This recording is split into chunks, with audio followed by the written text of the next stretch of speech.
Woman mocks Navy veteran salute at Memorial. A biker group steps in. Sarah Reynolds sat in the plush leather chair of her office, the sunlight filtering in through the tall windows of her high-rise building in downtown Washington, D.C. She glanced briefly at the skyline, taking in the familiar view, the endless rows of glass and steel, the busy streets below, the never-ending hum of city life.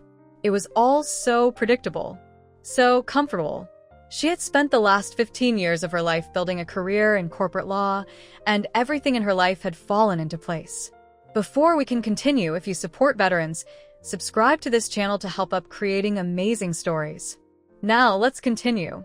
Her firm, McAllister, Greaves and Hayes, was one of the most prestigious in the city. Clients trusted her with some of the biggest legal deals in the country, and her reputation had become nearly synonymous with success. When Sarah walked into a room, people noticed.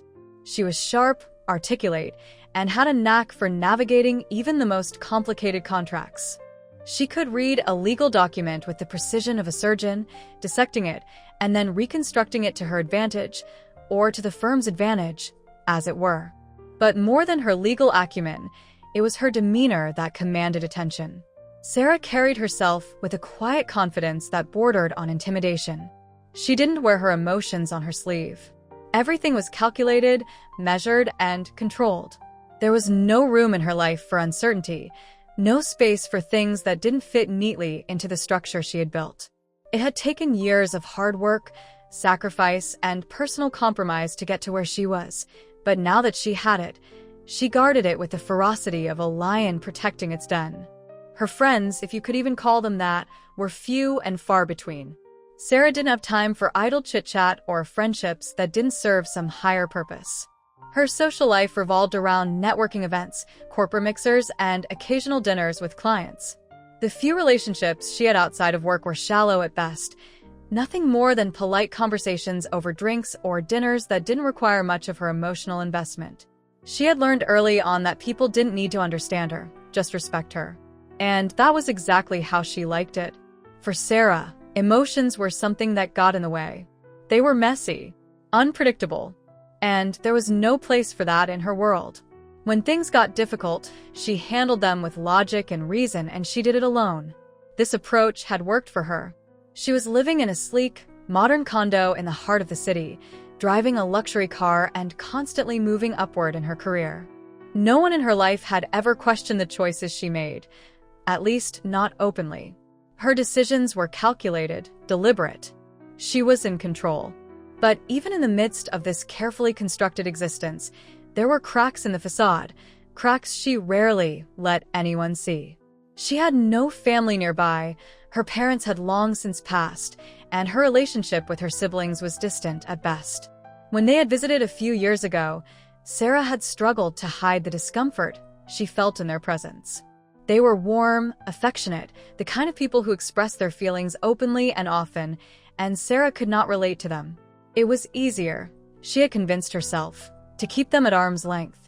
Family holidays were an obligation she did begrudgingly, and whenever they invited her to visit, she always found a reason not to. Yet, there was a nagging emptiness in the quiet of her high-rise apartment that she often tried to ignore.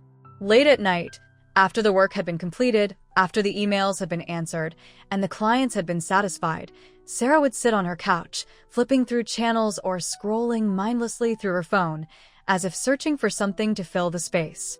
But nothing ever did. The emptiness was a silent companion she couldn't escape. She wasn't lonely in the traditional sense. She was surrounded by people every day, colleagues, clients, assistants, strangers, and meetings. She was never truly alone, but that didn't stop the emptiness from creeping in. Sometimes, it felt like something was missing, but she couldn't put her finger on what it was. Was it a sense of connection? A deeper meaning? Sarah didn't know. Instead of confronting this feeling, Sarah did what she did best. She buried it. She focused on work, on the deals, on the next milestone, the next promotion. There was always something to do, something to achieve, and she found solace in the structure of it all. It was all so neatly compartmentalized. She knew exactly what was expected of her and exactly how to deliver. Success was something that could be measured, tracked, and achieved. And that, in her mind, was all that truly mattered.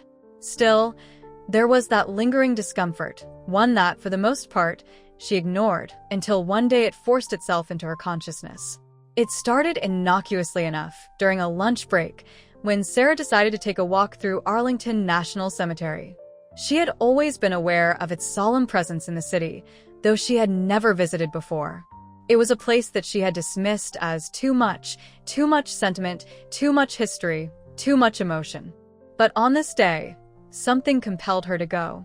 Maybe it was the cold spring air or the way the light filtered through the trees, but she found herself walking through the rows of gravestones, her heels clicking sharply on the pavement. She walked with her head down, her mind still caught in the mental loops of her workday, when she spotted him. The elderly man stood in front of a memorial, his back straight, his hand at his brow in a salute. He was an older Navy veteran, wearing a faded cap with the insignia of his service. There was a quiet dignity in his stance, a solemnity that was impossible to ignore. He wasn't doing it for show. There was nothing ostentatious about his movement. It was simple, slow, and deliberate, a mark of respect for those who had gone before him. For a moment, Sarah paused, watching him from a distance. The weight of the silence hung in the air, and despite the hustle of the city around her, she felt an unusual stillness, almost as if she had stepped into a different world. She had no personal connection to the military, no relatives who had served, and no particular reverence for the grand narratives of war and sacrifice that filled the history books. It was something she had always viewed from the periphery, something distant, something other people cared about, but not something that touched her life. But as she observed the veteran, something stirred in her, a mix of confusion and unease. It was as if he was doing something she didn't understand, something that held significance that was beyond her grasp. Sarah had always prided herself on being rational, on being above sentimentality. People like him, the ones who would stop in a place like this and bow their heads in remembrance, seemed to Sarah like relics from another era, an era she had no real connection to. Without meaning to, she let out a small scoff, the sound escaping her lips before she could rein it in. She shook her head, the words coming out before she could stop herself. How dramatic. The words hung in the air, sharp and bitter. She wasn't proud of it, but she couldn't help herself. The veteran's salute, his reverence, his quiet moment of tribute, struck her as theatrical. Overblown. Out of place. She wasn't sure why, but it irritated her. Maybe it was because she had spent so much of her life avoiding such displays of emotion and connection. Perhaps it was her disconnection from any real sense of loss or sacrifice. What was he honoring, she wondered? What did it mean to him? As she walked away, she couldn't shake the feeling that she had just dismissed something important, something that she didn't understand, but that others did. She tried to shake it off. Her life was secure. She had everything she needed. The veterans, the military, the displays of honor, they were all part of a world that didn't fit into her neat, controlled existence.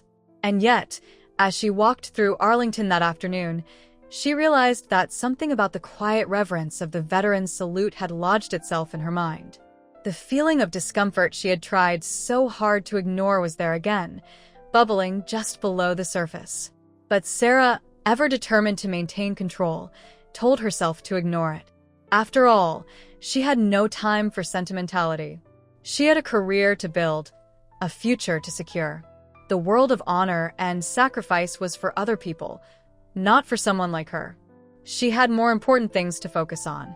And yet, as she left the cemetery, Sarah couldn't help but wonder if the very thing she had dismissed so quickly was something she had secretly been craving all along, a sense of purpose, a connection that went beyond the hollow trappings of success. But that thought was something Sarah pushed down, deep into the recesses of her mind. The days following Sarah's visit to Arlington Memorial felt different, though she couldn't quite articulate why. The high-rise office, the polished glass walls, the constant hum of activity, all of it seemed less immediate, less important. She noticed it in small moments, when she passed a coworker in the hallway and they exchanged their usual, formulaic greetings, or when she was halfway through a 100-page contract and found herself unable to concentrate on the fine print. Her focus was slipping, and try as she might, Sarah couldn't seem to pull herself back to the mental rhythms that had served her so well for years. It was the veteran salute that lingered in the back of her mind, almost like a puzzle she couldn't quite solve. Every time she sat down to review a case file or attend a meeting, there it was, haunting the edges of her thoughts. The man's eyes had been distant, lost in some memory that she could never understand, yet filled with a deep, unwavering reverence. She had walked away that day feeling somehow unsettled, but now, the more she thought about it, the more she felt an undeniable tug, a faint echo of longing that seemed to vibrate through her. Sarah wasn't the kind of person who liked to dwell on emotions. She found them messy, disruptive. She preferred facts, certainty, logic. Emotions were for people who didn't have their lives together, people who weren't successful. At least, that's what she had always told herself.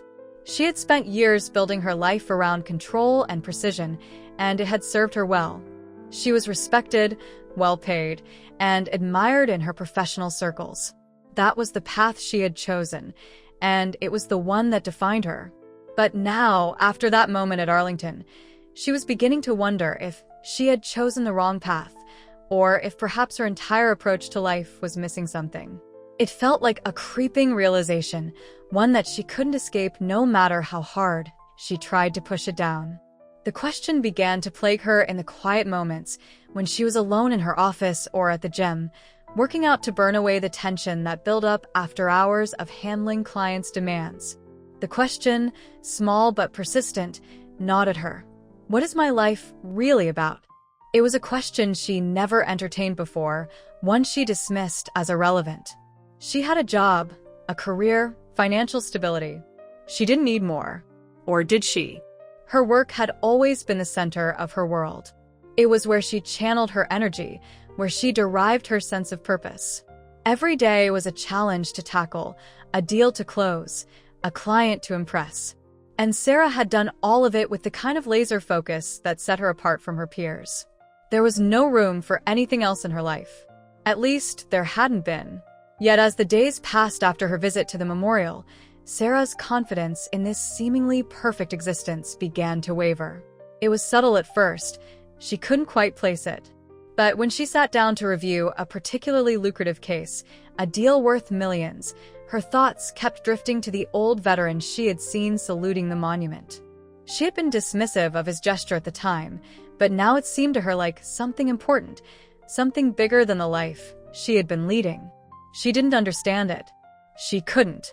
Sarah had always been a woman who believed in tangible results, measurable achievements. Success was something that could be quantified. Closing a deal, landing a big client, earning a promotion, these were the markers of success in her world. But the life she had built, while comfortable, now felt strangely hollow. She could walk into any room, command attention, and leave an impression, but when the lights dimmed and the office emptied out, there was a quiet emptiness she hadn't noticed before. She couldn't help but wonder, is this all there is? She had everything that many people would envy: wealth, status, a sleek apartment overlooking the city, but none of it seemed to fill the space she thought it would. And the more she thought about it, the more she realized that what was missing wasn't another promotion, a bigger paycheck, or a new office. It was something more intangible, more meaningful.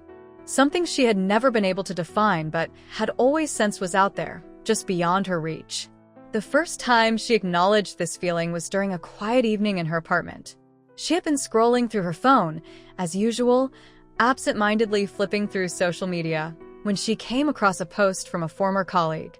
It was a simple photograph, a smiling group of people in military uniforms standing together on a military base. The caption read, "Remembering our fallen brothers and sisters." For reasons she couldn't quite understand, Sarah stopped scrolling and stared at the image. The people in the photo didn't have the polished, put-together appearance that most of her colleagues did. They weren't dressed in tailored suits or attending lavish events. They were soldiers, men and women who had served, who had sacrificed, and who were forever tied to something larger than themselves. The image stuck with her. For the first time, Sarah thought about the larger picture, the lives that had been shaped by real sacrifice. She thought about the families of soldiers, the mothers who had lost sons, the wives who had received letters from husbands sent to war, the children who grew up without fathers. It wasn't just a vague sense of duty that had drawn these people to service. It was the weight of something bigger, something far more profound than any career goals Sarah had ever set for herself. And then it hit her, that was what she was missing. She had spent years climbing the corporate ladder, focused on her own success, her own achievements. But in doing so, she had disconnected herself from something deeper, something more human. She had never really understood sacrifice, not in the way the veterans did, not in the way they honored the fallen. She had never understood the weight of commitment that went beyond one's own desires and personal gain. Sarah's life had been focused on herself, on her achievements. It was the world she had built, and it had served her well, until now. She had never truly questioned the meaning behind what she did, never considered if there was a higher purpose to her work or her existence.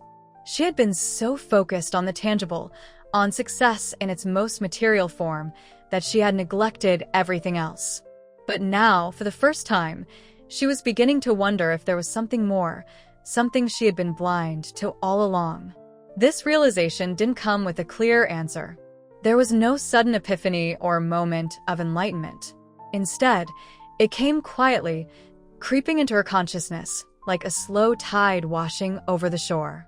She wasn't sure exactly what she was searching for, but she knew one thing. It wasn't just another promotion. It wasn't more money or a better office. It wasn't the things she had always pursued. What she craved now, in the quiet moments when her thoughts strayed from her work, was connection. She wanted to understand the veterans she had dismissed so easily, the ones whose sacrifices were so deeply woven into the fabric of the nation's history. She wanted to understand what it meant to live with purpose, to live in a way that was about more than just the self. This desire, this longing, was a stark contrast to everything Sarah had known. She had always prided herself on her ability to stay in control, to remain detached from emotions, from anything that could distract her from the pursuit of success. And yet, here she was, asking herself questions she had never considered before. What did it mean to live a meaningful life? Was success really about what she had achieved in her career, or was there something more, something that required selflessness, sacrifice, and connection to others? For the first time, Sarah found herself truly questioning the path she had chosen. The answers weren't easy, and she wasn't sure where this questioning would lead her. But one thing was clear: she could no longer continue down the same road without confronting the emptiness that had begun to creep in. And as unsettling as it was, Sarah knew deep down that her life needed something more than the cold logic and measured success that had always defined her. She just didn't know what that something was yet, or where it would take her. But as the days passed and the questions lingered in the back of her mind, one thing became certain: Sarah's life was about to change. The walls she had built around herself were beginning to crack, and for the first time, she felt the stirrings of something new, something that had the potential to redefine everything she thought she knew about herself, about success, and about the world. She was scared, but she was also curious. In the weeks following Sarah's internal reckoning, the unease that had crept into her life only intensified. The questions that had haunted her mind, the ones about purpose, sacrifice, and whether her life had meaning beyond her career, had begun to gnaw at her, refusing to let go. She could no longer ignore the subtle, persistent pull towards something greater than her work. And though she was still uncertain about what exactly that something was, Sarah knew she couldn't continue in her present life without confronting it. The more she thought about it, the more she realized that this longing wasn't going to dissipate on its own. She had spent years building her identity on a foundation of professional achievement, rational decision-making, and an unwavering belief in her ability to control her own fate. But now that foundation felt shaky, like a house of cards in the middle of a storm. The familiar world she had so carefully constructed, the world of contracts, clients, and high-rise boardrooms, no longer held the same appeal. In fact, it seemed increasingly alien to her. The sterile conference rooms, the impersonal exchanges, the corporate jargon that once felt empowering now felt like a hollow charade. What was missing from her life? Sarah had asked herself that question 1,000 times. And after much contemplation, the answer was clear: meaning. She was starved for meaning, for a sense of purpose beyond the confines of her professional success. She had spent so much of her life pursuing personal achievement that she had forgotten what it was like to live for something greater than herself. She realized, with a surprising clarity, that she needed to break free from her own self-imposed constraints. But how? It was a frightening prospect. Her life had always been orderly, compartmentalized, and predictable. She knew how to make moan, why, how to climb the corporate ladder, and how to maintain her professional relationships with a cold efficiency. She had never felt the need to question the path she was on until now.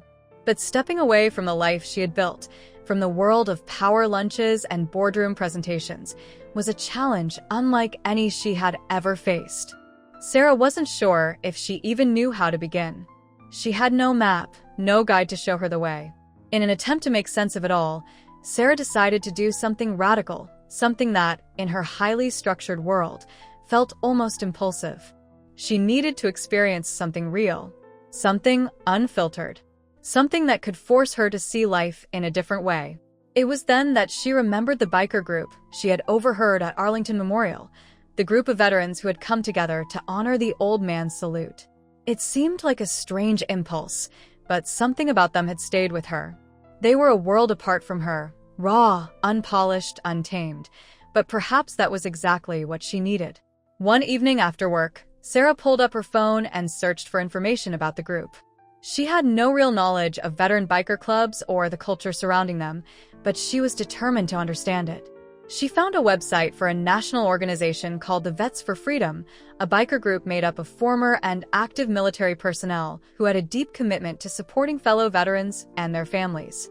The site had a casual, almost gritty tone.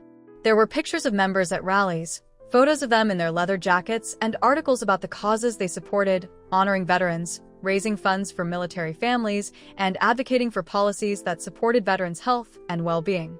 It was far removed from her world of polished suits and luxury boardrooms, and yet something about it felt genuine, real. Her curiosity piqued. Sarah dug deeper. She found local chapters, and one in particular, called Rolling Thunder, had a meeting scheduled in her area the following weekend. There was a flyer posted on the site that read, "Come join us for a memorial ride for our fallen heroes. All are welcome." The invitation was simple, unrefined, but it struck Sarah. What would it be like to meet these people, to hear their stories, to see what this kind of camaraderie based on shared experience and sacrifice felt like? She had no idea what she would find, but she knew she had to go. At first, she hesitated. The thought of entering this world felt utterly foreign. What did she have in common with bikers and veterans? She was a city-dwelling lawyer who lived in an apartment with polished marble countertops and sleek design. She was the antithesis of everything she imagined a motorcycle club to be. Yet, at the same time, she couldn't shake the pull. She felt like an outsider in her own life, adrift and searching for something she couldn't name, something her career and achievements hadn't given her. This event, this group, might be the key to unlocking the door she was looking for. So, with a deep breath, she signed up. The morning of the ride, Sarah found herself standing outside her apartment, uncertain and unsure. She had never ridden a motorcycle in her life. She had no idea what to expect, but she knew that she had to go through with it. This was her chance to step into an unfamiliar world, to experience life in a way that wasn't dictated by her career or her carefully constructed routine. She needed to confront the unknown, to push past the limits of what she was comfortable with and embrace something raw and real. When Sarah arrived at the meeting point, she was immediately struck by the contrast between the world she knew and the one she had entered. The parking lot was filled with roaring motorcycles and leather-clad veterans laughing and exchanging stories. The air smelled of gasoline and exhaust, and the sound of engines revving made her heart race. The bikers were all different ages, young men and women, middle-aged veterans, and even older, grizzled veterans whose weathered faces seemed to tell stories of lives lived in service to something greater than themselves. The camaraderie was palpable, but it wasn't forced or commercial. It was real, raw, and full of an energy that Sarah had never encountered in her own world. As she stood there, a few of the bikers noticed her and approached. One of them, a tall man with a salt and pepper beard and a leather jacket that read, "Vietnam Vet," offered her a warm smile. "You're here for the ride, right?" he asked, his voice deep but kind. Sarah nodded, suddenly feeling out of place.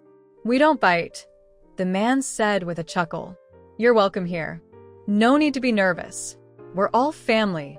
It was such an unexpected, unpretentious greeting that Sarah felt a wave of relief wash over her.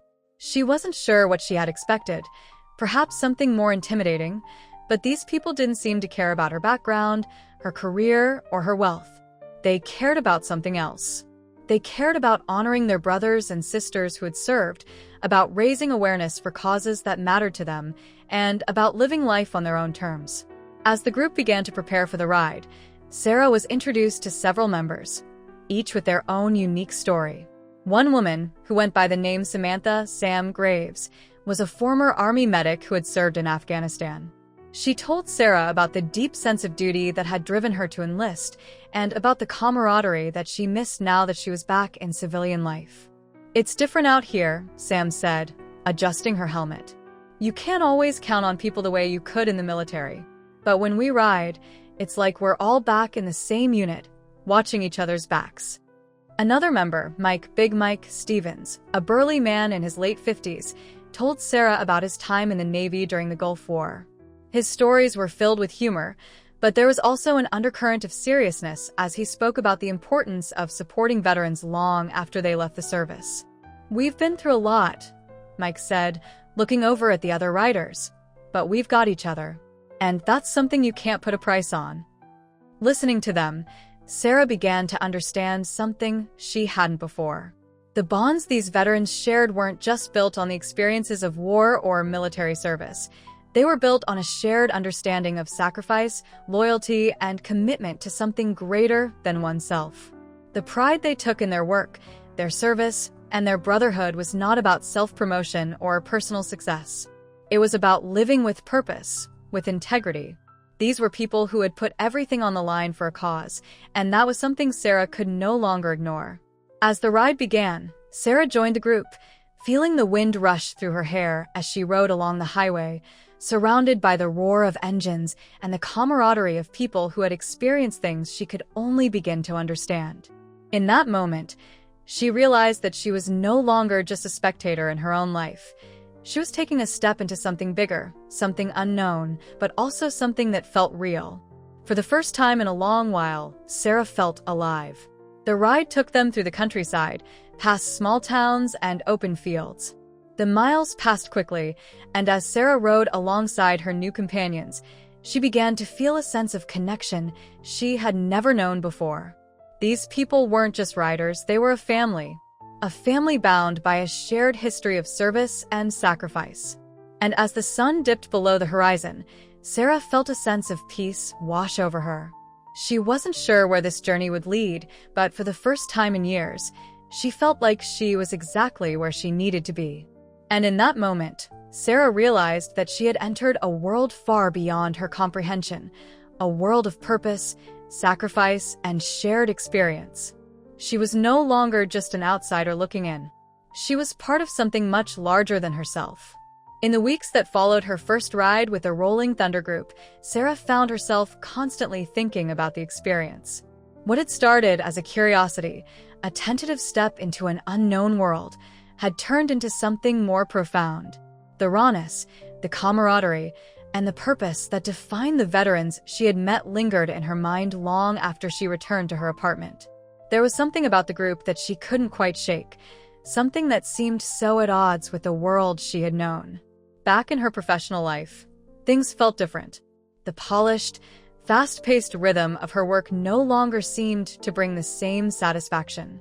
She had spent years running on autopilot, attending meetings, making deals, pushing forward without thinking too much about it. But now, as she sat in her sleek, modern office, surrounded by stacks of legal briefs and contracts, something felt missing. She had always prided herself on her ability to compartmentalize, to push through personal doubts or emotional discomfort to get the job done. But now, that skill felt less like a strength and more like a barrier. Sarah had been back to the Rolling Thunder group a few times since that first ride, each time with a greater sense of belonging. The veterans had welcomed her, not with any form of charity, but with a kind of acceptance that came from shared experience. And yet, every time she went, she felt like an outsider. It wasn't that they didn't accept her, it was more that Sarah felt like she was straddling two worlds. The professional world she had meticulously built over the years and the gritty, unpolished world of military veterans that seemed so radically different from her own.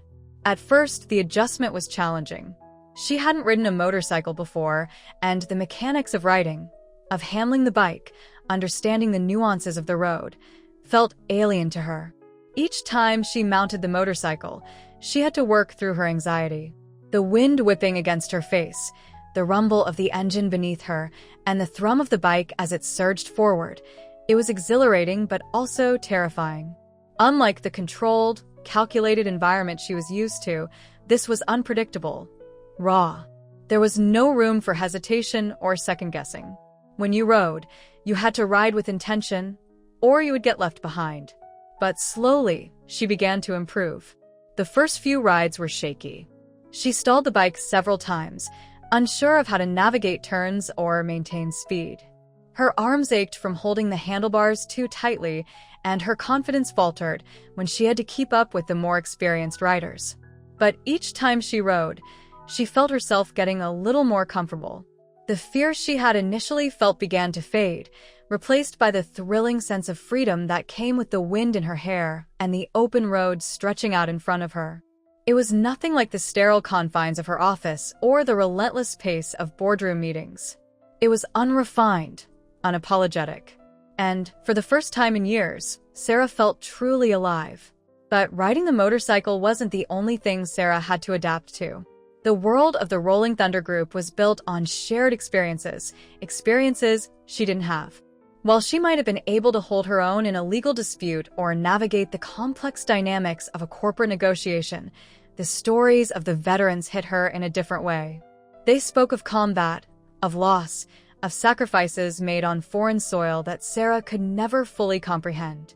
At first, she had no idea how to enter into these conversations. What could she possibly say? How could she relate to people who had seen things, done things, that were so far beyond anything in her experience? At first, she kept to the edges of the group, listening more than speaking. The veterans had their own language, their own shorthand, and she wasn't sure where she fit into it. Some of the stories they shared were harrowing. Stories of friends lost in battle, of injuries sustained in combat, of years spent in distant lands, far from home. Sarah found herself struggling to find the right words when she was invited into the conversation. How could she comfort someone who had seen so much suffering, who had given so much of themselves in service to their country? She felt small in comparison. One evening, after a particularly intense conversation about a veteran who had died in combat, Sarah sat quietly, unsure of what to say. She had been moved by the story, but also deeply unsettled. The weight of their experiences was palpable in the air, and she couldn't help but feel a sense of guilt for not having experienced anything like it herself. But it was in that moment that Big Mike Stevens, one of the veterans who had become a close friend to Sarah, put a reassuring hand on her shoulder. "Don't worry about saying the perfect thing," he said, his voice gravelly but kind. "Just listen. That's the best thing you can do. Sometimes, people just need to be heard." It was such a simple statement, but it struck Sarah in a profound way. She had always been focused on the solution, the answer. In her professional life, she prided herself on being the one who provided clarity in times of confusion. But here, in this world, it wasn't about solving problems or offering answers. It was about presence, about listening to the stories that didn't have neat conclusions. It was about acknowledging pain and loss without trying to fix it. In the following weeks, Sarah tried to put Mike's advice into practice. She began to listen more deeply to the veterans, not just to their stories, but to the emotions behind them. She found that they didn't need her to offer solutions. What they needed was someone who could be there with them in a moment, someone who could honor their memories without trying to diminish them. She was learning something she hadn't realized she needed to learn: the power of simply being present.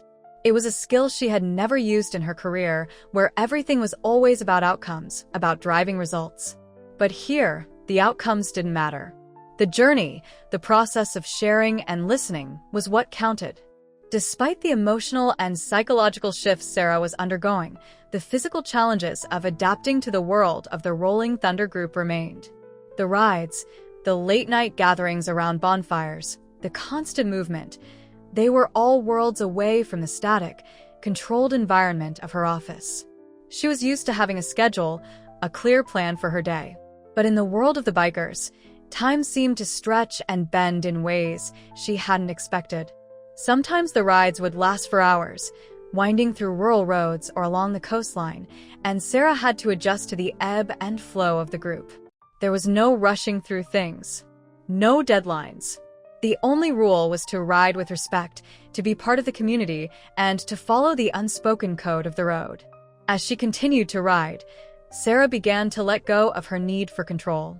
She stopped obsessing over the logistics of the rides, stopped worrying about making sure she was always ahead of the pack. She began to appreciate the simple act of being in the moment, of riding for the sake of riding, of allowing herself to experience the journey without the pressure of a destination. It was liberating in a way she had never imagined. In the business world, she was always focused on results: closing the deal, getting the promotion, making the sale. But here, it wasn't about any of that. It was about freedom. It was about taking life as it came, moment by moment. But the most profound adaptation came not in the physical acts of riding or socializing, but in Sarah's own internal shift. She had always prided herself on her intellectual acumen, her ability to outthink, outmaneuver, and outlast her competition. She had built her career on the belief that knowledge was power, that rational thought could solve any problem. But in the world of Rolling Thunder, she learned that emotional intelligence and empathy were just as powerful. Listening, understanding, and giving space for others to express themselves were just as important as being the one with all the answers. She had thought, at first, that she could simply adapt to this world, learn how to ride, learn the stories, learn the rules. But what she was learning was that true adaptation meant a shift in her very core. She was learning how to feel, not just think.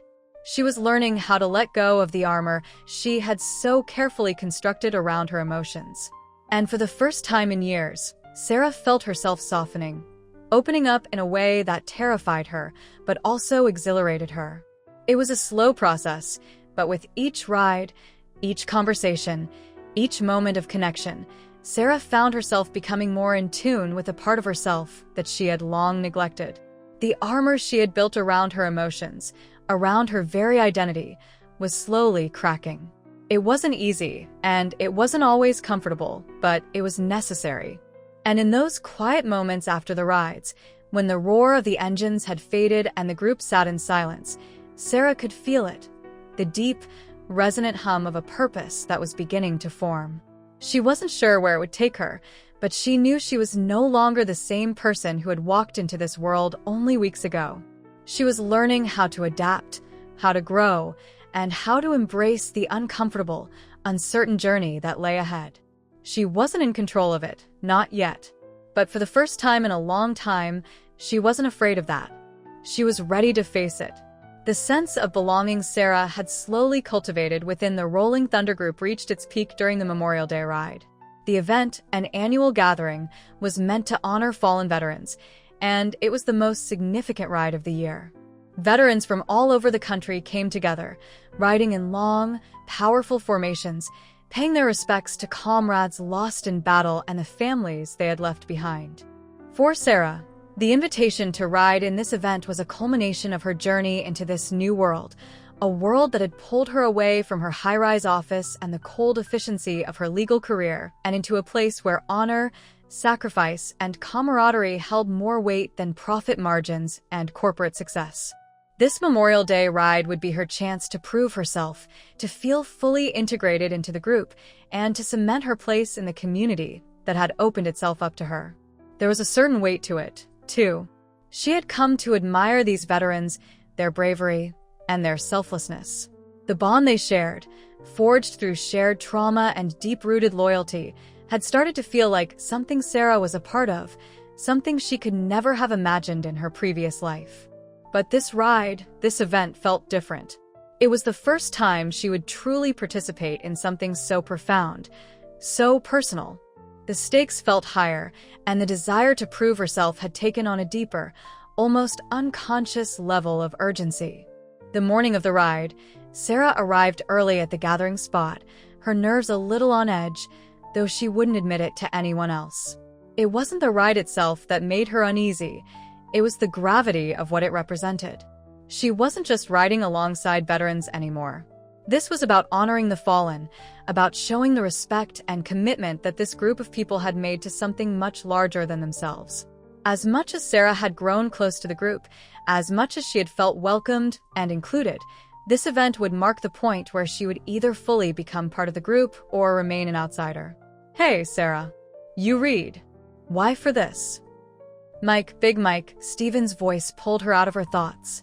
He had a grin on his face, his eyes gleaming beneath the brim of his worn leather hat. "I think so," Sarah said, attempting to steady her voice. She tried to act casual, but her hands were slightly clammy, betraying her nerves. "You're gonna be great. Just ride, and let it take you," he reassured her. His words were simple but meaningful, and Sarah took comfort in the way he spoke, grounded, calm, as though he had faced more difficult moments than this and come out stronger for it. As more bikers began to gather, Sarah found herself slipping into her role. She helped unload supplies, assisted with organizing the lineup for the ride, and exchanged greetings with the veterans who would accompany her on this journey. The steady hum of engines and the clinking of metal filled the air, a sound that had become oddly comforting to Sarah in the weeks leading up to this day. The world of polished suits and meetings seemed a distant memory as she prepared for what lay ahead. Eventually, the motorcycles revved to life, and the long procession of riders began to form. The convoy stretched for miles, winding its way through the countryside toward the memorial site. Sarah had ridden many times before with the group, but this was different. There was an intensity to the moment that she had not expected. This was no casual ride to a bar or a local rally. The destination wasn't just a place, it was a moment to reflect, to mourn, and to remember the men and women who had given their lives in service to their country. The route was lined with crowds of people, families waving American flags, children holding up signs that read, "Thank you for your service," and others who had come to pay their respects. The air was thick with patriotism, with a sense of unity that made Sarah's heart swell with emotion. She had never felt such a deep, personal connection to an event in her life. The weight of the sacrifice these veterans had made and the significance of the day pressed heavily on her chest. As the procession continued, Sarah rode near the front, feeling the rumble of the engines beneath her and the wind in her face. She had gotten better at handling the bike, her confidence growing each time she rode. But today, riding in the front of the pack, she felt an overwhelming sense of responsibility. She wasn't just another rider in the group anymore. She was part of something sacred, something bigger than herself. She felt the eyes of the public upon her, and the pressure of representing the entire group weighed heavily. But more than anything, she felt the weight of the memories and sacrifices these veterans had carried with them. For the first time, she wasn't just riding for the thrill. She was riding for those who couldn't. When they arrived at the memorial site, the atmosphere shifted. The boisterous energy of the ride settled into a respectful quiet. Riders dismounted their bikes, their faces solemn as they stood in front of the monument. Some of the veterans removed their helmets, bowing their heads in quiet reverence, while others stood tall, gazing at the memorial with a look that conveyed a deep, personal understanding of what it represented. Sarah stood beside them, feeling like an intruder at first, unsure if she had the right to be there in the same way they did. But Mike, sensing her hesitation, gave her a gentle nudge. "You've earned your place here, Sarah," he said, his voice low but sure. "We don't forget the ones we lost, and we don't forget the ones who stand with us." The words struck her with more force than she expected. They were simple, but they cut through her lingering doubts. Sarah had been trying so hard to prove herself, to find her place in this world, and yet in that moment, she realized something. She was already here. She wasn't an outsider anymore. The act of being present, of standing with them in the quiet of the memorial, had already affirmed her place. The ceremony itself was brief, but powerful. Each rider took a moment to reflect, to place a hand on the monument, or to silently honor the fallen in their own way. The sound of bagpipes playing in the distance, the flutter of flags in the wind, and the hum of the motorcycles behind them created a reverent, almost sacred atmosphere. Sarah stood there, eyes closed, letting the moment wash over her. She thought of the veterans she had met in the group, their stories of loss, their quiet dignity in the face of suffering. She thought of the many who had served and never returned, and she understood, for the first time, the deep connection these riders had to one another. They were bound not by their pasts, but by their shared commitment to never forget. When the ceremony ended, Sarah felt something in her shift. She hadn't expected the ride to be so emotionally charged, nor had she anticipated the profound sense of peace it would bring. In a way, the event had fulfilled the need she hadn't fully understood until that moment. The need to find purpose, to be part of something that mattered. The ride was no longer just about her own journey. It was about honoring others. It was about being part of something larger than herself, something that transcended individual achievements or goals. The veterans gathered together, some to share memories of fallen comrades, others to discuss how they could continue supporting military families, or how they could ensure that the sacrifices made by veterans didn't go unnoticed. Sarah found herself listening, absorbing the conversations around her, feeling a sense of pride in the group she had become a part of. She was no longer just an observer, she had become an active participant, and in that moment, the validation she sought, her place in the group, her place in this world, seemed to be solidified. As the day came to a close and the sun began to set, Sarah felt a sense of fulfillment. The ride back was quieter, the mood reflective. The group didn't speak much as they headed home, but there was a deep understanding between them, a mutual respect that needed no words. Sarah's earlier anxiety had disappeared. She wasn't seeking validation anymore. She had found it, not in the form of accolades or praise, but in the quiet certainty that she had earned her place among them. But what was perhaps the most important thing she gained was not just a sense of belonging. It was the realization that she had gotten what she wanted, but not in the way she had expected. She had wanted to prove herself, to earn her place in the group. But what she had truly needed was to understand the purpose behind the sacrifice, the honor, and the commitment these veterans embodied. She didn't need to be validated by anyone else. What mattered was the quiet pride she felt in herself, the understanding that she had become part of something far bigger than any individual goal. As they rode back, the engines reverberating beneath her, Sarah finally understood the significance of the ride. It wasn't about achieving some personal victory or proving her worth. It was about giving herself to something that transcended her own needs. It was about service, sacrifice, and loyalty, qualities that could never be measured by success or failure in the corporate world. And for the first time in her life, Sarah knew that she had gotten exactly what she needed. The sense of belonging Sarah had slowly cultivated within the Rolling Thunder group reached its peak during the Memorial Day ride. The event, an annual gathering, was meant to honor fallen veterans, and it was the most significant ride of the year. Veterans from all over the country came together, riding in long, powerful formations, paying their respects to comrades lost in battle and the families they had left behind. For Sarah, the invitation to ride in this event was a culmination of her journey into this new world, a world that had pulled her away from her high-rise office and the cold efficiency of her legal career and into a place where honor, sacrifice, and camaraderie held more weight than profit margins and corporate success. This Memorial Day ride would be her chance to prove herself, to feel fully integrated into the group, and to cement her place in the community that had opened itself up to her. There was a certain weight to it, too. She had come to admire these veterans, their bravery, and their selflessness. The bond they shared, forged through shared trauma and deep-rooted loyalty, had started to feel like something Sarah was a part of, something she could never have imagined in her previous life. But this event felt different. It was the first time she would truly participate in something so profound, so personal. The stakes felt higher, and the desire to prove herself had taken on a deeper, almost unconscious level of urgency. The morning of the ride, Sarah arrived early at the gathering spot, her nerves a little on edge, though she wouldn't admit it to anyone else. It wasn't the ride itself that made her uneasy, it was the gravity of what it represented.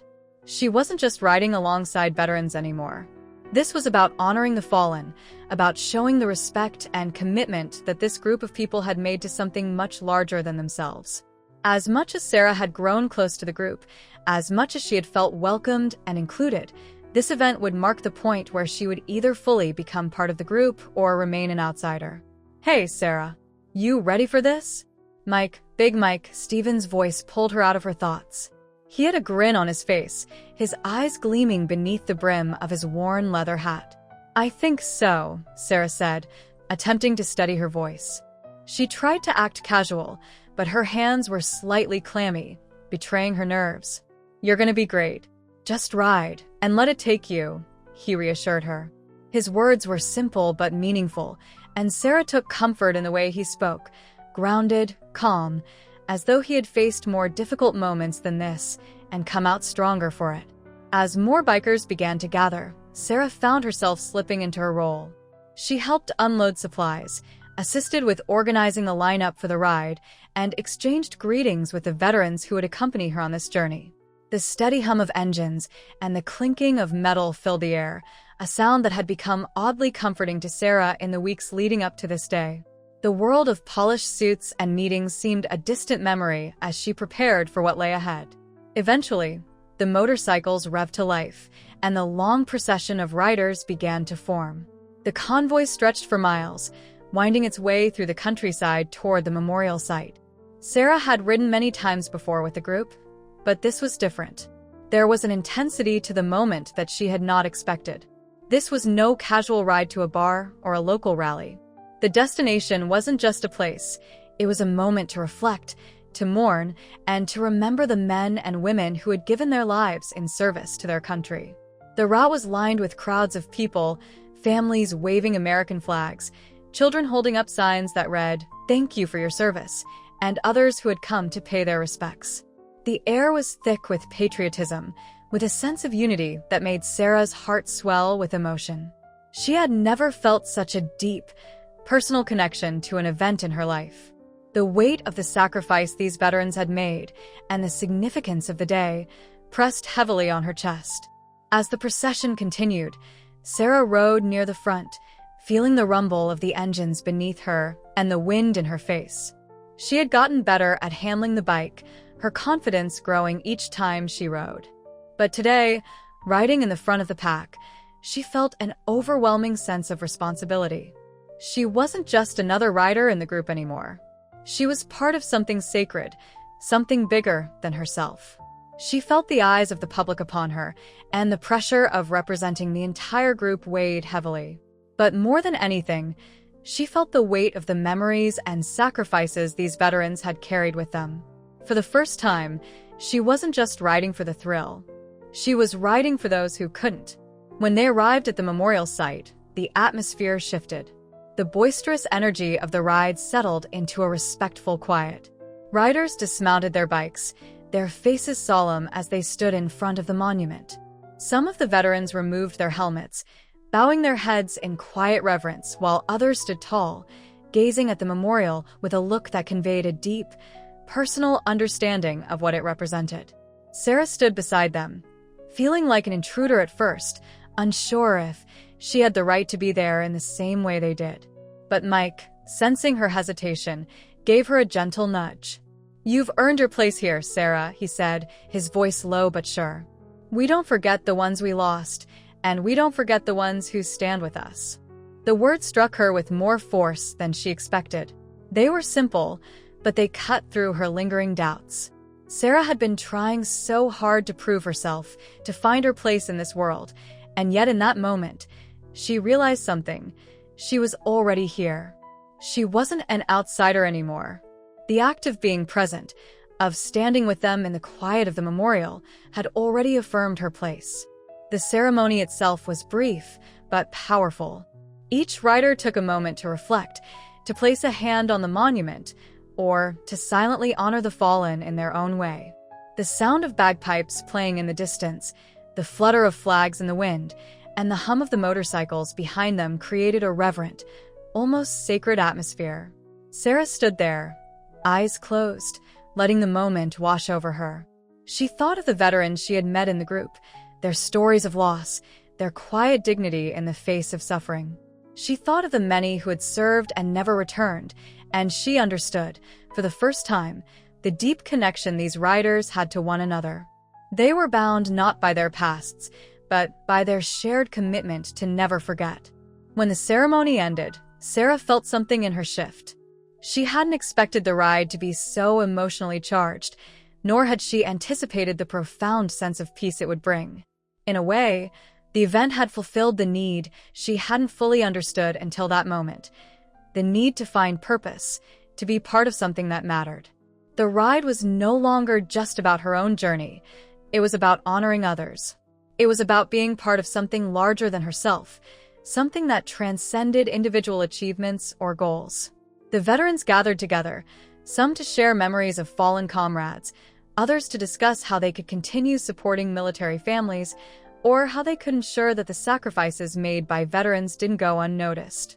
Sarah found herself listening, absorbing the conversations around her, feeling a sense of pride in the group she had become a part of. She was no longer just an observer. She had become an active participant, and in that moment, the validation she sought, her place in the group, her place in this world, seemed to be solidified. As the day came to a close and the sun began to set, Sarah felt a sense of fulfillment. The ride back was quieter, the mood reflective. The group didn't speak much as they headed home, but there was a deep understanding between them, a mutual respect that needed no words. Sarah's earlier anxiety had disappeared. She wasn't seeking validation anymore. She had found it, not in the form of accolades or praise, but in the quiet certainty that she had earned her place among them. But what was perhaps the most important thing she gained was not just a sense of belonging. It was the realization that she had gotten what she wanted, but not in the way she had expected. She had wanted to prove herself, to earn her place in the group. But what she had truly needed was to understand the purpose behind the sacrifice, the honor, and the commitment these veterans embodied. She didn't need to be validated by anyone else.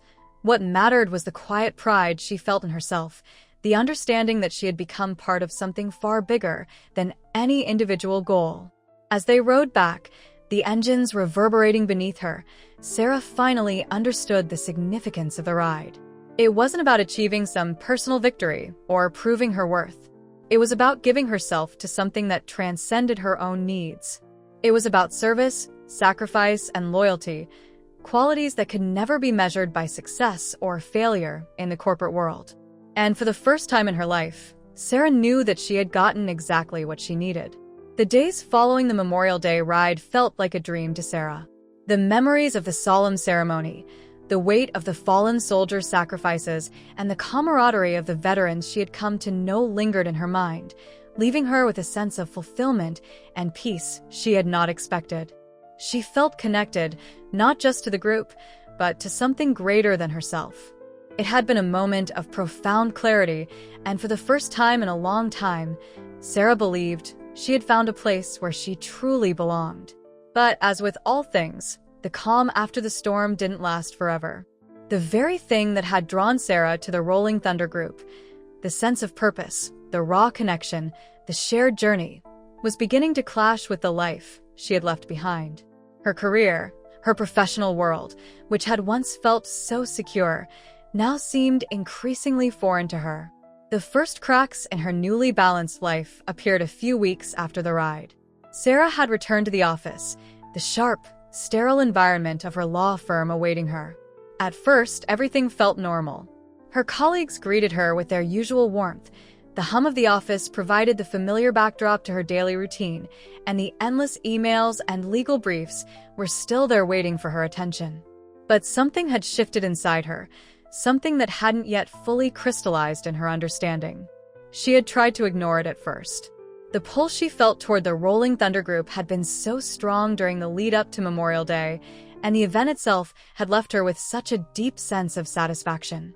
But now, as she sat in her office, reviewing contracts and preparing for a corporate merger, Sarah began to feel the weight of the disconnect.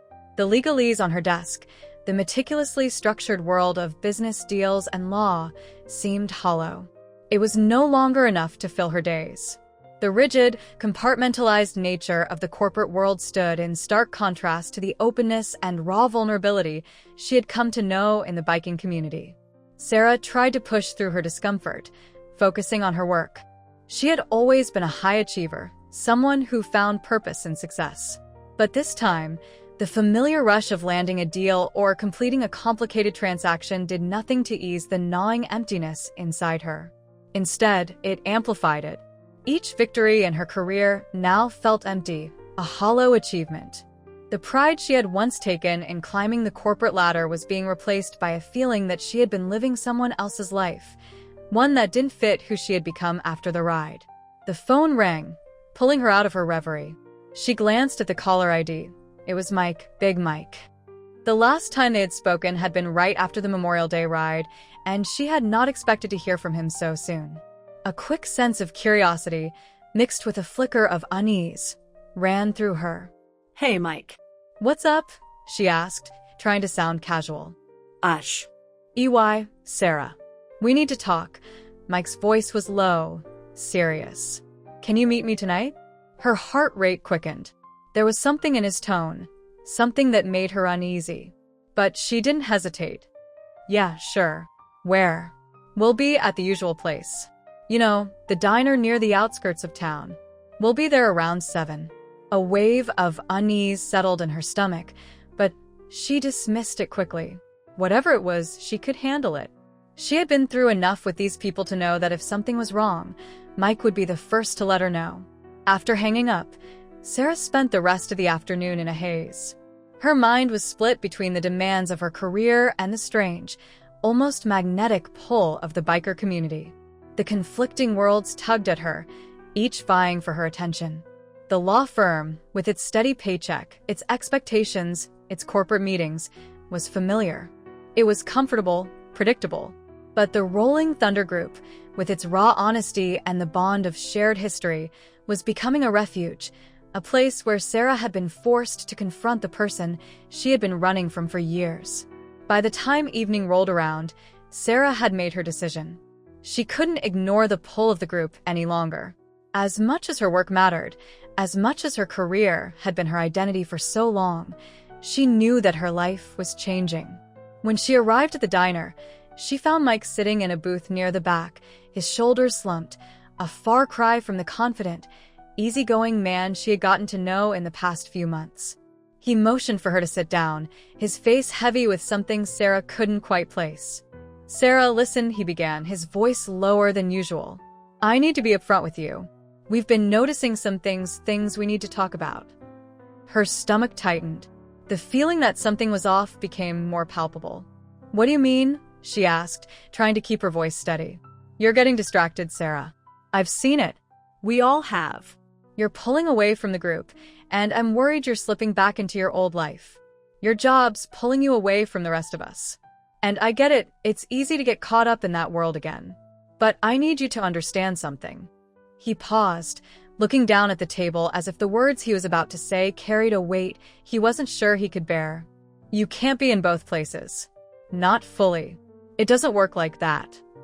A cold wave of realization crashed over her. She understood what he was saying, but hearing it spoken aloud, in such stark terms, was a bitter pill to swallow. She had been so focused on the idea of balancing both worlds, thinking that she could compartmentalize her life as she always had, but now it was clear. Something had to give. The seamless integration of her professional life and her place in Rolling Thunder was impossible. She had tried to be everything to everyone, climbing the corporate ladder while seeking connection and community within the biker group, but the reality was far more complicated. Mike continued, his voice softer now. Sarah, I'm not saying you have to choose. But if you're going to be part of this group, if you're going to stand by us, you can't just dip in and out. You have to be here. You have to live it. This isn't about just riding with us. It's about being committed to the cause. And I don't think you are. Not anymore." The words hit Sarah harder than she expected. She had spent so much time trying to prove herself, to find a way to blend these two parts of her life that seemed so inherently incompatible. And now, she was facing the harsh truth.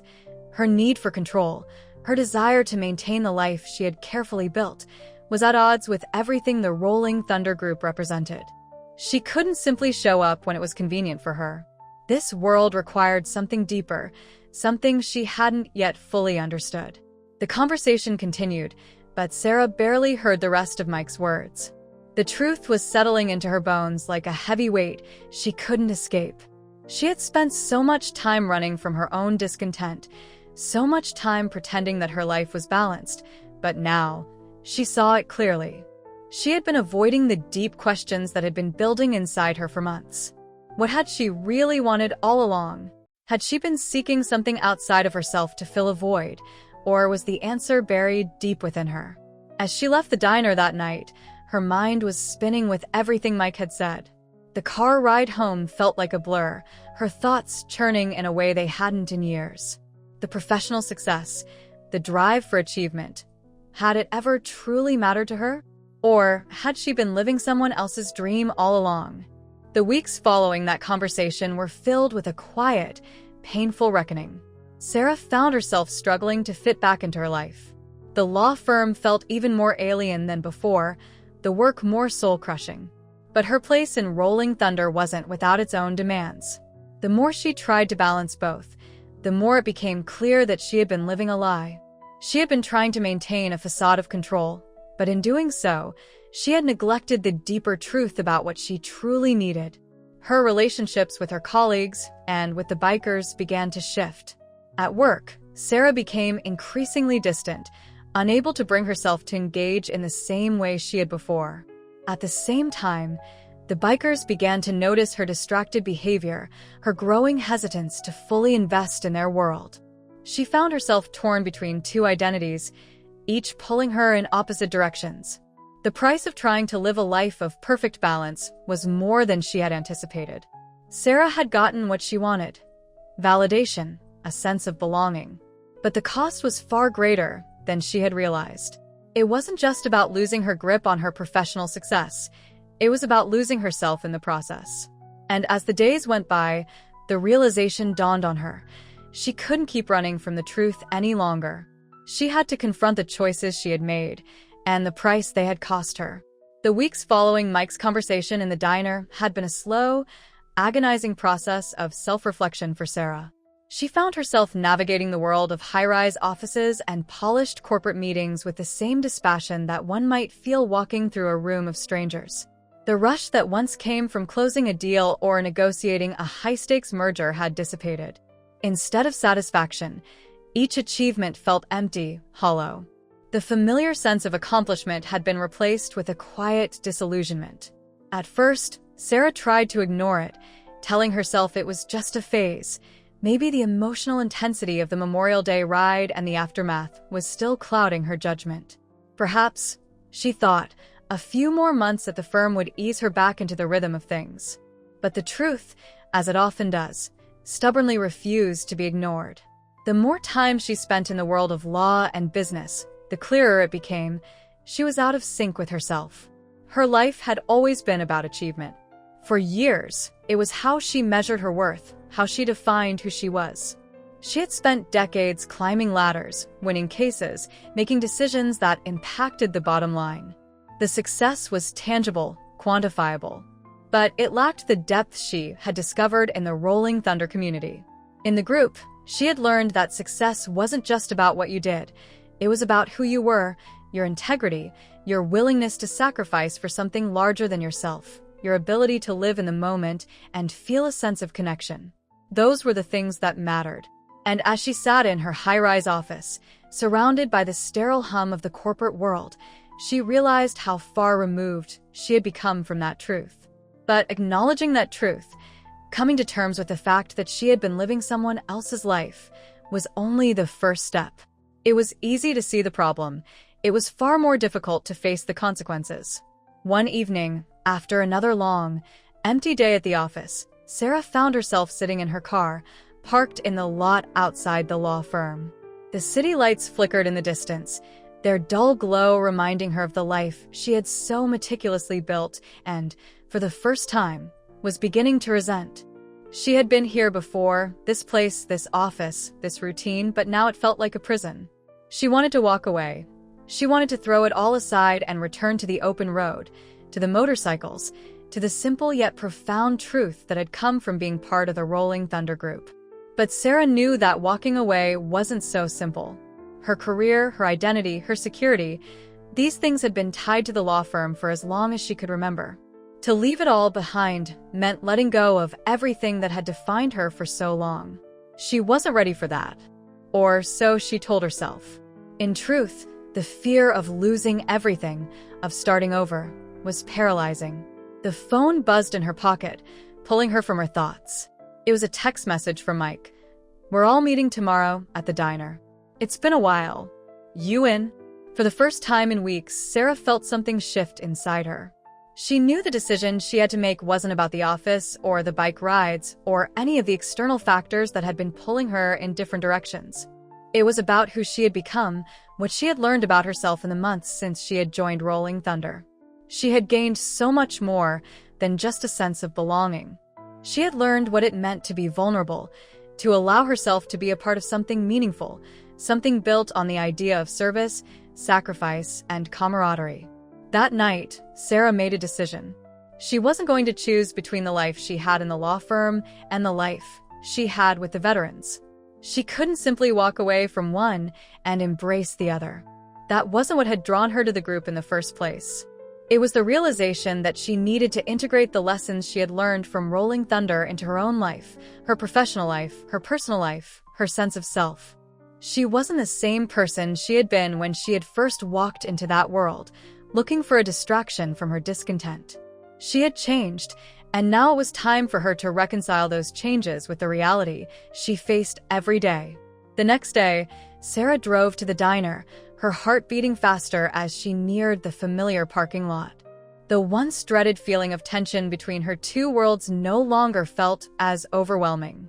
She had reached a point where she was no longer afraid of the choice she had to make.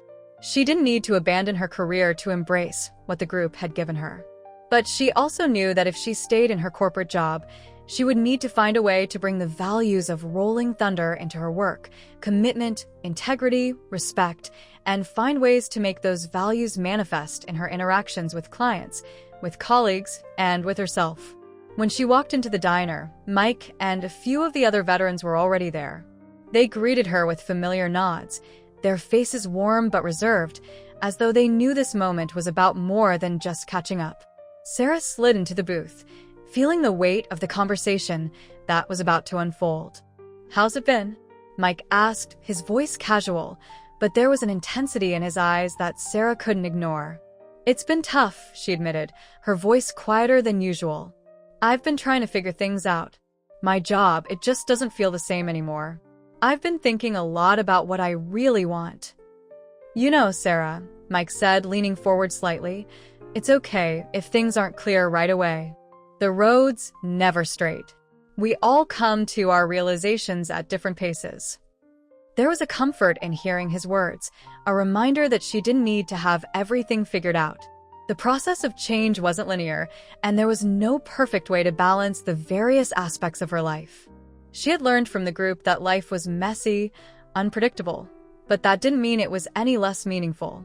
"I'm not sure where it goes from here," Sarah said, looking around the table at the faces of the men and women who had become her family in unexpected ways. "But I know I've changed. I can't go back to the way things were. And I don't want to." The others nodded in understanding, and Mike gave her an approving look. "That's all we can ask for. It's not about choosing one over the other. It's about being true to who you are, no matter where you are." For the first time in weeks, Sarah felt a sense of peace settle in her chest. The choice was no longer between her old life and the new one. She wasn't a law professional by day and a biker by night. She was Sarah, a woman who had learned from the past, who had changed, and who now carried the lessons of both worlds within her. She didn't have to sacrifice her career to embrace the things that mattered most to her. And she didn't have to abandon the Rolling Thunder family to continue her journey. It was in that moment, in the midst of laughter and camaraderie, that Sarah realized what she had gained all along: the ability to reconcile the different parts of her life and make them work together. It wasn't a perfect solution, but it was her solution. And that was enough. As the evening wore on, the group shared stories and laughed, and Sarah felt something she hadn't felt in a long time: hope. She was returning to her familiar situation, the one she had been so sure was no longer hers. But now, armed with a new truth, she saw it differently. Her career, her personal life, the Rolling Thunder community, they weren't separate entities. They were all a part of her journey, and she didn't have to leave one behind to embrace the other. When she left the diner that night, Sarah felt lighter. The weight of the decision that had once seemed impossible was now gone. She was ready to move forward, no longer torn between two worlds, but fully integrated into the one she had created for herself. And for the first time in years, she felt truly whole. Disclaimer: this channel does not support or tolerate any form of discrimination, racism, prejudice, or violation of human rights. The stories presented here are original and created by the author with the aim of promoting reflection, awareness, and dialogue. All content is developed with respect for diversity and the dignity of all people.